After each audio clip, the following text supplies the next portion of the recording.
You know how sneaky scammers can be, always trying to trick you and get your money. Some are so smart that using just a password may not be enough to keep your account safe. Allison Gormley is here now to tell us what's the deal with two-factor authentication. Say that 10 times fast. Well, I'm going to try, but two-factor authentication adds an extra layer of security to your online accounts. So after you enter a password, you'll get a text, email, or code from an app. But there is a possible pitfall if you go with the app.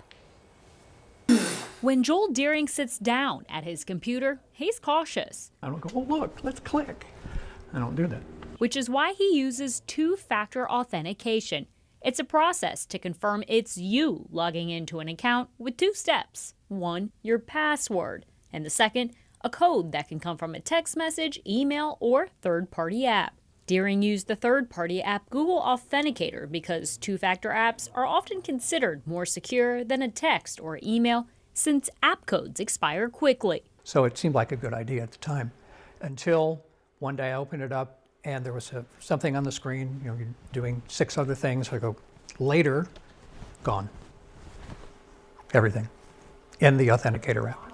That means after he punches in his password, he's left hanging without that second code since the app was wiped. His first reaction? Oh, I can get this back. Surprise. Couldn't. While one account gave him a backup option for access, Coinbase, where some money is sitting, did not offer him a backup. They say scan a QR code. To scan a QR code, you have to log in. To log in, you have to put in your authenticator number because that's the two-factor authentication that I have. Here I sit. Deering also tried troubleshooting Google's app.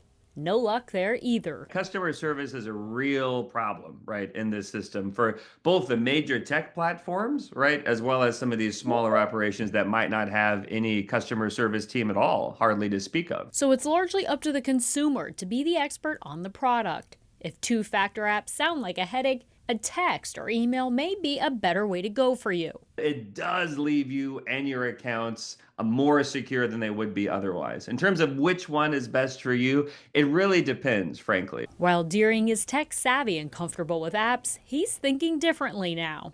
If I finally ever get back into my Coinbase account, obviously I'll change the style of 2FA that I use. We reached out to both Google and Coinbase to try and help with some answers. Coinbase said Joel's case was incorrectly closed by our agent and got Deering back into his account. Google never got back to us. Now, if you're using one of these apps, I'm not trying to scare you. Joel knows what he's doing and still ran into issues. You just, either way, really need to know how they work. Is your phone backed up? Because if it gets stolen, guess what? All of those codes are on the phone. So you have to know the product inside and out before you sign up for it. Because if it's the most secure for the thieves to kind of get through, it's also going to give you headaches. It's just so much work.